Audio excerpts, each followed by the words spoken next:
I got Steve here. Today I got a couple games in the Bismarck for you. We got that's the ship build, all the secondary modules on there. We got Megatron piloting the thing. Here's the different perks that are affected on Celiax's build. You got Porcupine. Those got about a 2% boost across the board. That's a max Porcupine there. Here's the new perk that's 3/4 boosted.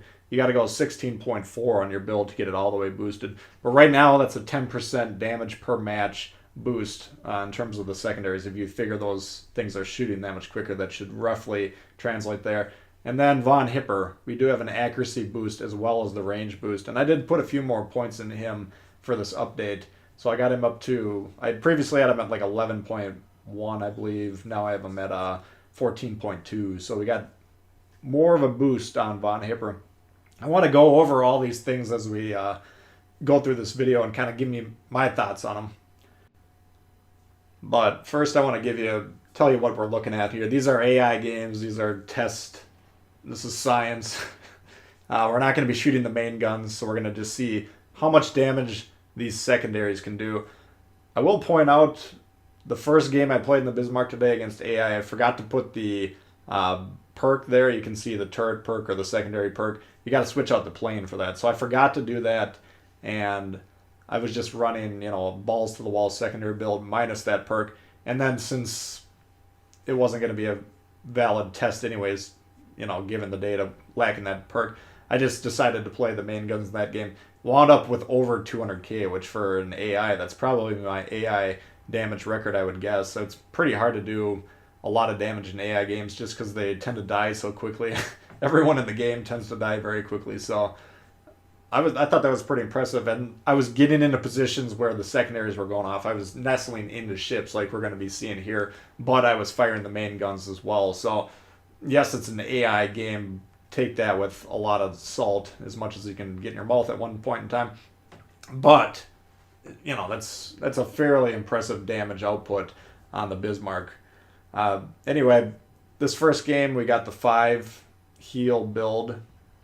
Now I want to talk about this perk here, slot 4. Basically, the reaction early on from everyone that I'm seeing online is that's a non-starter. I'm not giving up the 2 heals. My thoughts on the 2 or the 5 heal perk, that's very strong. If you can stay alive to use all 5 heals, that's a huge boost to your ship's health, huge boost to your longevity. But it's not every game you can use all 5 heals. A lot of times you're going to go down, or you're not going to take enough damage to justify using them.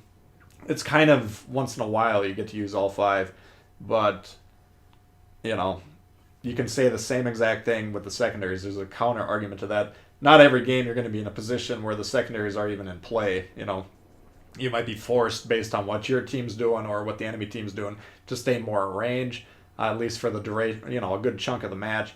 And so it's always a trade-off. Both of those things are kind of situational. The 5 heals or the enhanced, a big secondary game. But by using the slot 4 perk that boosts these secondaries, effectively throughout the match, as long as those secondaries are going off, I'm viewing that as a 10% damage per game boost, basically. Those guns, 16.3, the level I have, Celiax right now, level 16, Legendary 3. It's a 10% boost to that. So it's 15 if you go all the way to 16.4. That's a huge commitment in terms of resources. You got to really love your German battleships to commit that.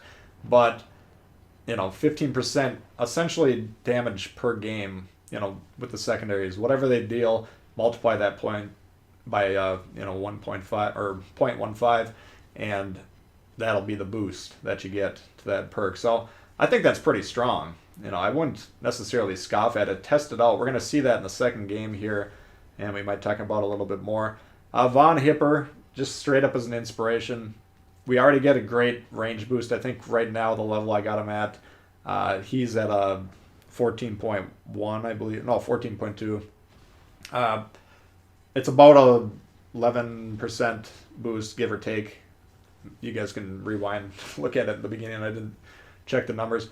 But that's already pretty good if you're going to go for a secondary build. But then adding on the 3 or 4% increase in accuracy, that's a significant thing. So if you're going for like a professional Bismarck build, if you're going to play it for $1 million, maybe you would want to run Hyde or even Von Hipper himself, and maybe not spec out the rest of it for secondaries, focus more on the main guns. But, that perk, whether you have it as Von Hipper running it or as an inspiration on Celiax or Hyde, that's an additional boost to your passive damage. And if you can get into these positions where you can get those guns going off, especially if you can get them going off both sides like we just saw there, and we'll see again in the next game, that's a lot of passive damage. You can see we're basically at 50k here. I think it's going to go up a few more thousand as the game winds down.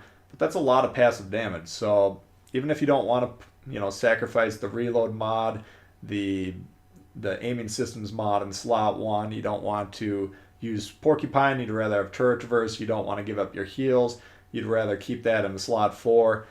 Even if you're going to run a more mainstream build, but you just throw Hipper on there, that's going to be a significant boost. So I think that's a nice thing for the overall effectiveness of these secondaries. And then talking about that perk at the bottom there, you can see we're activating it right here. That significantly, it doubles the accuracy basically. Now at long range like this, there's still secondaries, but I'm zooming in there so you can see it, and that's pretty accurate for a 10k kilometer secondary shot. And if you can get targets like cruisers, this is a fairly armored, or that's a Iowa, so we're not going to be doing a lot of damage on him. We're mostly hoping for fires and maybe a little bit of incidental damage here. But you can see we're getting some damage mixed in with the potential fire starting chance. So that perk, it's the duration isn't huge. There's a 3-minute cooldown between that. I understand that's kind of a little bit frustrating. I'd like to see maybe 3 charges with a 2-minute cooldown. But the secondaries are on the verge of becoming pretty strong, I think, and they're doing a pretty good job. I'd rather them take baby steps here and not go balls to the wall, because there's a lot of players online that are clamoring for a machine gun. Essentially, they want to be driving around. They want 9 kills with the secondaries every game. It would be fun to play as that ship for a few games. It would never be fun to play against it. But the point of the Bismarck is never going to be put it in the middle of the map and everyone dies 5 minutes later in all directions. That's not how they're going to design the game. So I think where it's at right now, I've mostly just played it in AI testing, but I played a few player v player games. I think it's in a pretty good spot here. It gives you options. How much do we really want to commit to this thing? And that's your decision. Anyway, here you'll note we dropped the heals here. Now we have that slot 4 perk. And again, conceptually, we're just looking at this as a 5% secondary damage boost per match, 10%, whatever level it is, whatever that boost is on that perk. It's not always going to be exactly 10% boost, but if your guns are firing 10% faster, while they're going off, you're getting roughly 10% more damage. You're probably going to get more fires, though. The more hits you get, the more fires. So that could lead to, maybe a disproportionate increase in fires, potentially. Maybe someone who knows math a bit better than I can either confirm or deny that. But I'm thinking it's a pretty strong perk. Yes, you got to give up the heals. But like I said, played 10 matches in this thing with 5 heals and write down how many times am I using 5, how many times am I using 4, how many times 3. Sometimes you're either going to die really quickly or you're just not going to need the heals. Kind of a waste in that situation. Like we said earlier, other side of the card, sometimes you're not going to be able to get in positions where the secondaries are going off constantly, and then that perk is kind of a waste. So it's kind of a gamble. Kind of comes down to how you want to play the ship. Even playing against these AIs, I've had a couple games where I had to use 5 heals, so that is very valuable. But keep in mind, when I'm playing these AI games, we're driving straight into the heart of the beast here and trying to get surrounded by ships, with little regard to our own health. I saw online some people were saying they were shooting cruisers and these things, they were getting 0 damage. A lot of times when you go online and see the player feedback, it's with a healthy dose of hyperbole and exaggeration just to get their point across, or just because they're angry or whatever. Doesn't matter the reason.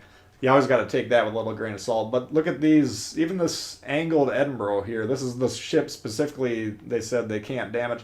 we're getting some damage here. Again, this isn't Rambo,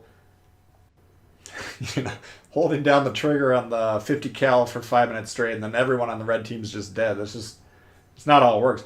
But we can get some damage, and again, this is passive damage. We're not shooting the main guns, so you can add in, at this point in the game, we've already added in 18,000, 19,000 extra damage to whatever we would have gotten with those main guns. So these are pretty juicy bonuses, and when we evaluated the secondary builds a few months ago, I'll try and remember to link this video in the description if you want to see it. If I forget, someone remind me in the comments. But when I tested these secondaries out a few months ago prior to the rework, I had 2 games on there. One of them was roughly 50k, and that was a game where we were nestled with a lot of cruisers and destroyers, lightly armored targets, getting pretty good damage output there. Then the one against heavily armored battleships, it was like a 30,000 damage or something. So my point then was, it depends on what ships you're able to get close to. The lighter the target, the more juicy the output. Of course, that's going to still remain the same here, but keep an eye on this sequence here. I think we get nestled between a Yamato and a Grober, and just see, once we get in that position, look at the damage starting point, and then I'll try and remember to point it out. Maybe we'll see just how much damage these things can do against very heavily armored ships. When I'm moving into this position here, I'm like, oh, this test might not be that effective, or it might, be good data just to prove that against these heavily armored ships, not a lot of damage. But again, the Edinburgh here, close range, this is pretty good passive damage. If we're hitting them with the main guns, the guy's dead. So I like what I'm seeing here with these. We're over 31k right now. Now keep an eye. You can see how I'm going to be angling these ships. This is why I like to play this thing in the AI, because you can just plop yourself down. All you got to do is look out for torpedo strikes. Usually the enemy ships don't try and ram you. Sometimes they go a little haywire, but I think all the rams I usually see in the AI, I think most of them are the players causing those. But you can see, like right now, the Yamato on the left, we got the Grover on the right. We're just going to get right in between them. So for number's sake, we're at 38, 39k right now. We'll see how this goes here. And again, some of this is passive fire, and that's part of this. The guaranteed passive damage from the fires, more reliable than the randomized passive damage from these secondaries actually hitting the targets. But we're going to be turning here. I want to keep both of these guys on both sides of the ship if possible, and we're just going to let these things go to town. And the damage we're getting here, I think compared to the last time I had the 50k in the other one, I think we had a lot more hits to get that kind of damage here. So it's just a lot of combination of small improvements working together. But I think combined, the performance of these early results, to me at least, suggest that this is beginning to become a pretty viable build. How deep into it you want to get, it's going to require some testing. There's going to be like the ultimate competitive build where, okay, you got 66% of your attention focused on the main guns, 33% on the secondaries, or whatever the breakdown is. You get my point. Looks like we added another 25, 20, 30k on top of that starting point in between the very heavily armored ships. So, I think the secondaries are coming into vogue here, and we'll see how they do going forward. You guys let me know in the comments what you think, what your experience has been so far. But that's going to do it for that one, guys. Hopefully you did enjoy it. If you did, please hit the thumbs up. Well, if you're new to the channel, consider subscribing. Lots of World of Warships coming all the time. Questions, comments, leave below. Love to hear from you guys, and we'll see y'all later. Peace.